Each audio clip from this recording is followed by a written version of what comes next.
আকাশবাণী কলকাতা স্থানীয় সংবাদ পড়ছি নমামি বসু রুদ্র। প্রথমে বিশেষ বিশেষ খবর। ভারতীয় সেনাবাহিনী গত রাতে পাক সীমানা পেরিয়ে ২৬টি এলাকায় উড়ে আসা সশস্ত্র ড্রোন হামলার যোগ্য জবাব দিয়েছে। পাকিস্তানকে অর্থ সাহায্য করার বিষয়ে আইএমএফ এর ভোটদানে বিরত থেকেছে ভারত। দেশের জরুরি সময়ে স্বাস্থ্য পরিষেবা প্রস্তুতি নিয়ে কেন্দ্রীয় স্বাস্থ্যমন্ত্রী এক উচ্চ পর্যায়ের বৈঠক করেছেন। সাম্প্রতিক আবহে রাজ্য জুড়ে বাড়ানো হচ্ছে নিরাপত্তা, হাই অ্যালার্ট জারি কলকাতা বিমানবন্দরেও। রাজ্য মাদ্রাসা পরিচালন কমিটির দ্বারা নিযুক্ত শিক্ষক ও অশিক্ষক কর্মীদের আগামী ২ সপ্তাহের মধ্যে বেতন দেবার নির্দেশ দিয়েছে সুপ্রিম কোর্ট। রাজ্যে আগামী সোমবার পর্যন্ত দক্ষিণবঙ্গের বিভিন্ন জেলায় তাপপ্রবাহ চলবে বলে আবহাওয়া দপ্তর জানিয়েছে। আসছে বিস্তারিত খবরে। বারামুলা থেকে ভুজ পর্যন্ত ভারত পাক সীমান্তে আন্তর্জাতিক নিয়ন্ত্রণ রেখা সংলগ্ন ২৬টি এলাকায় গত রাতে ড্রোন উড়তে দেখা যায়। নাগরিক বাসস্থান এবং সেনা ঘাঁটি লক্ষ্য করে পাকিস্তানের দিক থেকে উড়ে আসা ড্রোনগুলি ছিল সশস্ত্র। প্রতিরক্ষা মন্ত্রক সূত্রে জানা গেছে, বারামুলা, শ্রীনগর, আভান্তিপোরা, নাগরোতা, জম্মু, ফিরোজপুর, পাঠানকোট, ফাজিলকা, লালগড় জাট্টা, জয়সালমীর, বাড়মের, ভুজ, কুয়েতবের এবং লক্ষীনালায় ড্রোনগুলি দেখতে পাওয়া যায়। উচ্চ সতর্ক ভারতীয় সেনা পাল্টা ড্রোনের মাধ্যমে আকাশপথে উড়ে আসা এ ধরনের সব হামলার যোগ্য জবাব দিয়েছে। গোটা এলাকা স্তব্ধ করে দিয়ে প্রয়োজনীয় যাবতীয় পদক্ষেপ দ্রুত নেওয়া হয়। চলছে লাগাতার নজরদারি। সীমান্ত সংলগ্ন এলাকায় বসবাসকারী বাসিন্দাদের অপ্রয়োজনে বাড়ির বাইরে বেরোতে নিষেধ করা হয়েছে। আকাশবাণী সংবাদদাতা জানাচ্ছেন, পাঞ্জাবের বেশ কিছু সীমান্ত লাগোয়া জেলায় ড্রোন হামলা চালানো হয়। ফিরোজপুরের একই পরিবারের ৩ জন এই হামলায় জখম হয়েছেন। তাদের সরকারি হাসপাতালে চিকিৎসা চলছে। শারীরিক অবস্থা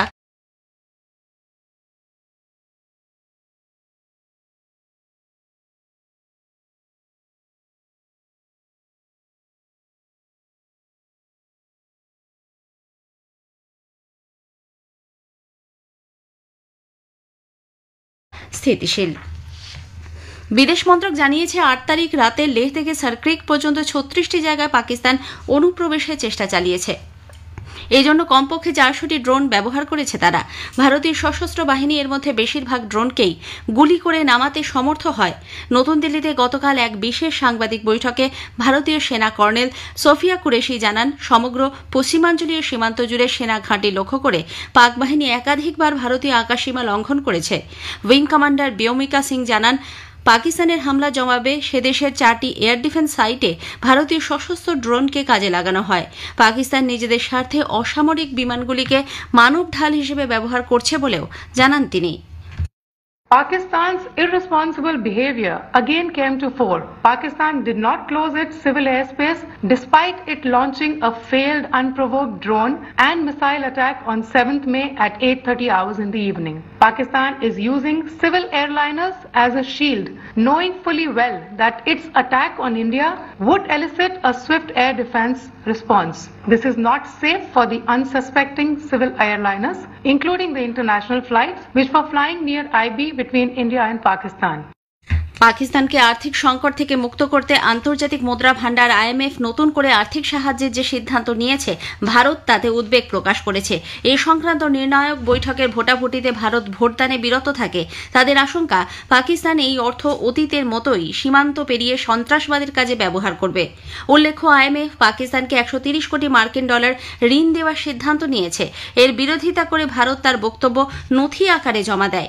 আন্তর্জাতিক সংগঠন ভারতের বক্তব্যকে গ্রহণ করেছে।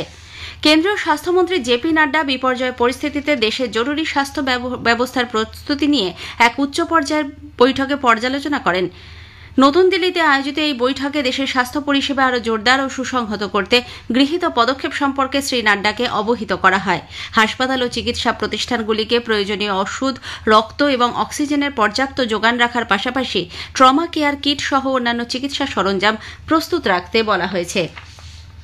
কেন্দ্রীয় কৃষি ও কৃষক কল্যাণ মন্ত্রী শিবরাজ সিং চৌহান বলেছেন, দেশে যথেষ্ট পরিমাণে খাদ্য মজুত রয়েছে। যে কোনো পরিস্থিতিতে তিনি নাগরিকদের শান্ত থাকার আহ্বান জানিয়ে বলেন, দেশে খুব ভালো ফলন হয়েছে এবং আগামী মৌসুমেও ভালো ফলন হওয়ার অনুকূল পরিবেশ রয়েছে। किसी को चिंता करने की जरूरत नहीं है, भरपूर भंडार है हमारे पास। ग्रामीण विकास विभाग ने भी तय किया है कि ऐसी परिस्थितियों में अगर कहीं से हमारे भाई बहन आते हैं तो उनको तत्काल रोजगार की व्यवस्था कर दी जाए। কেন্দ্রীয় স্বরাষ্ট্রমন্ত্রক সব রাজ্য ও কেন্দ্রশাসিত অঞ্চলের মুখ্য সচিব ও প্রশাসকদের প্রয়োজনীয় সতর্কতামূলক ব্যবস্থা নিতে বলেছে। অসামরিক প্রতিরক্ষা আইনের আওতায় সতর্কতামূলক ব্যবস্থা রূপায়ণে মন্ত্রক তাদের জরুরি ক্ষমতা প্রয়োগ করতেও বলেছে। এদিকে ভারত পাকিস্তানের মধ্যে সামরিক উত্তেজনার আবহে রাজ্য জুড়ে পুলিশি নজরদারি বাড়ানো হচ্ছে। পুলিশের শীর্ষ স্তর থেকে রাজ্যের সমস্ত থানা এলাকায় সিসিটিভির মাধ্যমে নজরদারি চালানো হবে। শহর কলকাতার নিরাপত্তার বিষয়ে পুলিশ সম্পূর্ণ প্রস্তুত বলে নগরপাল মনোজ ভার্মা জানিয়েছেন। সাংবাদিকদের তিনি বলেন, সতর্কতামূলক ব্যবস্থা গ্রহণের বিষয়ে ইতিমধ্যে বিভিন্ন বিভাগের সঙ্গে সমন্বয় বৈঠক হয়েছে। অন্যদিকে এ রাজ্যের উত্তর পূর্ব সীমান্ত সংলগ্ন বিভিন্ন রেল স্টেশনেও যথাযথ নিরাপত্তা ব্যবস্থা গ্রহণ করা হচ্ছে বলে উত্তর পূর্ব সীমান্ত রেলের মুখ্য জনসংযোগ আধিকারিক কপিঞ্জল কিশোর শর্মা আকাশবাণীকে জানান। একই সঙ্গে কলকাতা বিমানবন্দরে জারি করা হয়েছে হাই অ্যালার্ট। সিআইএসএফ এর কর্মীদের ছুটি বাতিলের পাশাপাশি এক নির্দেশিকায় জানানো হয়েছে, অ্যারাইভাল বা ডিপার্চার এরিয়ায় কোনো রকম গাড়ি দাঁড়াতে দেওয়া হবে না। বিমানবন্দরের সমস্ত সিসিটিভি যাতে 100% সক্রিয় থাকে তা নিশ্চিত করতে বলা হয়েছে। এছাড়াও বিমানবন্দরে আগত যাত্রী এবং কর্মীদের পরিচয়পত্র যথাযথভাবে পরীক্ষা করার নির্দেশ দিয়েছে কর্তৃপক্ষ। পাকিস্তান প্রত্যাঘাত চাইছে বলেই তাদের যোগ্য জবাব দেওয়া হচ্ছে বলে কেন্দ্রীয় শিক্ষা প্রতিমন্ত্রী তথা বিজেপির রাজ্য সভাপতি সুকান্ত মজুমদার মন্তব্য করেছেন। উত্তর চব্বিশ পরগনার বারাসাতে এক অনুষ্ঠানে যোগ দিয়ে সুকান্তবাবু বলেন, পেহেলগাঁওয়ে হওয়া বর্বরচিত আক্রমণের জবাবেই ভারত সন্ত্রাসবাদীদের ঘাঁটি লক্ষ্য করে হামলা চালায়। দেখুন, পাকিস্তানের উপরে প্রত্যাঘাত চলছে, কারণ পাকিস্তান প্রত্যাঘাত চাইছে। যদি ক্ষমতা না থেকেও যদি কেউ লাফালাফি করে, তো সেই লাফালাফি তো আর ভারতবর্ষ সহ্য করবে না। এটা নরেন্দ্র মোদীর ভারতবর্ষ। আমাদের পেহেলগাঁওয়ে যে আক্রমণ হয়েছে, সে আক্রমণ অত্যন্ত বর্বরচিত আক্রমণ। তার জন্য ভারত উগ্রপন্থীদের উপরে, সন্ত্রাসবাদীদের উপরে হামলা করেছিল। পাকিস্তানের কোনো সেনাবাহিনীর উপর আক্রমণ করেনি, কোনো সাধারণ নাগরিকের উপরে আক্রমণ হয়নি। দেশজুড়ে বর্তমান উত্তেজনাকর পরিস্থিতির পরিপ্রেক্ষিতে আকাশবাণীর সংবাদ সেবা বিভাগ বেশ কিছু সংবাদের সময়সীমা বাড়িয়েছে।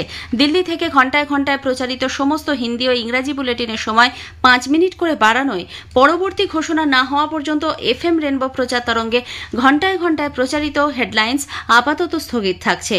সকাল 10টা 10 মিনিটে স্থানীয় সংবাদ প্রচারিত হবে 10টা 20 মিনিটে, বিকেল 5টা 10-এর খবর শোনা যাবে 5টা 20 মিনিট থেকে এবং রাত 8টা 10 মিনিটের খেলার খবর শুনতে পাবেন রাত 8টা 20 মিনিটে সঞ্চয়িতা ও বিবিধ ভারতী প্রচার তরঙ্গে। স্থানীয় সংবাদ শুনছেন আকাশবাণী কলকাতা কেন্দ্র থেকে। রাজ্য মাদ্রাসা পরিচালন কমিটির দ্বারা নিযুক্ত শিক্ষক ও অশিক্ষক কর্মীদের আগামী 2 সপ্তাহের মধ্যে বেতন দেওয়ার নির্দেশ দিয়েছে সুপ্রিম কোর্ট। 2016 থেকে পরবর্তী 4 বছরে মাদ্রাসা পরিচালন কমিটি বহু শিক্ষক ও অশিক্ষক কর্মী নিয়োগ করে। এতেই আপত্তি জানায় রাজ্য। এরপরই শীর্ষ আদালতের দ্বারস্থ হলে সুপ্রিম কোর্ট জানিয়েছে 2020 সালের 6 জানুয়ারি আগে নিযুক্ত শিক্ষক ও শিক্ষাকর্মীদের বেতন দিতে হবে। এই রায়ের সুবাদে প্রায় 300 জন আপাতত বেতন পাবেন বলে আশা করা হচ্ছে। তামিলনাড়ু সরকার জাতীয় শিক্ষানীতি 2020 গ্রহণ না করায় ওই রাজ্যের এক বাসিন্দার দায়ের করা জনস্বার্থ মামলা শীর্ষ আদালত খারিজ করে দিয়েছে। বিচারপতি জেবি পার্দিওয়ালা এবং বিচারপতি আর মহাদেবানের বেঞ্চ জানিয়েছে, আদালত যদি মনে করে জাতীয় শিক্ষানীতির পরিপ্রেক্ষিতে রাজ্যের নেওয়া কোনো সিদ্ধান্ত মৌলিক অধিকারের পরিপন্থী হচ্ছে, সেক্ষেত্রে আদালত হস্তক্ষেপ করতে পারবে। এর আগে শিক্ষা যেহেতু সংবিধানের যৌথ তালিকাভুক্ত, তাই জাতীয় শিক্ষানীতি গ্রহণ করতে তারা বাধ্য নয় বলে কয়েকটি রাজ্য আপত্তি জানায়। এদিকে জাতীয় শিক্ষানীতি নিয়ে সুপ্রিম কোর্টের রায়কে স্বাগত জানিয়েছে পশ্চিমবঙ্গ সরকার এবং সারা Bharat save education committee. Coochbehar জেলার ভারত বাংলাদেশ সীমান্তে পুলিশ বিশেষ সতর্কতা জারি করেছে। বিভিন্ন সীমান্তে বিএসএফ এবং পুলিশ মিলে গ্রামবাসীদের জন্য সচেতনতা শিবিরের আয়োজন করা হচ্ছে। কাঁটাতারের ওপারে কৃষি জমিতে গেলে দল বেঁধে যাওয়ার পরামর্শ দিচ্ছেন আধিকারিকরা। এছাড়াও রাতের বেলায় সীমান্ত এলাকা এড়িয়ে চলতে বলা হয়েছে। সম্প্রতি রাজ্যের বিভিন্ন এলাকা থেকে ভারতীয় কৃষকদের বাংলাদেশি দুষ্কৃতীরা অপহরণ করে নিয়ে যাওয়ায় এই উদ্যোগ নেওয়া হচ্ছে। রাজ্যবাসীকে সমস্ত রকমের নেশা থেকে মুক্ত করতে নিবিড় প্রচার কর্মসূচি চালানো হবে। এজন্য রাজ্যের প্রতিটি জেলা থেকে স্বেচ্ছাসেবক নিয়োগ করার সিদ্ধান্ত নিয়েছে রাজ্য সরকার। সমাজ কল্যাণ দপ্তর বিভিন্ন স্তরে মোট 50 জন নিয়োগ করবে।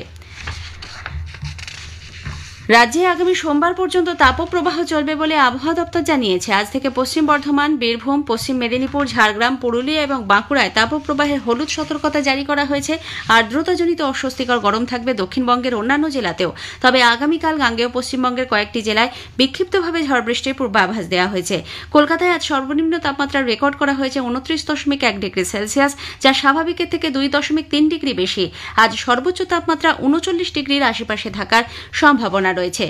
যাত্রী চাহিদার কথা বিবেচনা করে কলকাতা মেট্রো আগামী মঙ্গলবার থেকে পার্পল লাইনে জোকা থেকে মাঝিরহাট পর্যন্ত ট্রেন পরিষেবা বাড়ানোর সিদ্ধান্ত নিয়েছে।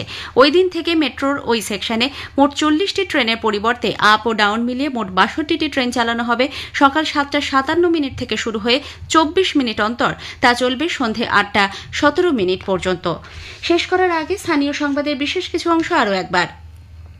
ভারতীয় সেনাবাহিনী গতরাতে পাক সীমানা পেরিয়ে 26টি এলাকায় উড়ে আসা সশস্ত্র ড্রোন হামলার যোগ্য জবাব দিয়েছে। পাকিস্তানকে অর্থ সাহায্য করার বিষয়ে IMF এ ভোটদানে বিরত থেকেছে ভারত।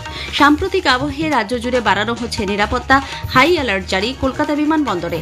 আগামী সোমবার পর্যন্ত দক্ষিণবঙ্গের বিভিন্ন জেলায় তাপপ্রবাহ চলবে বলে আবহাওয়া দপ্তর জানিয়েছে।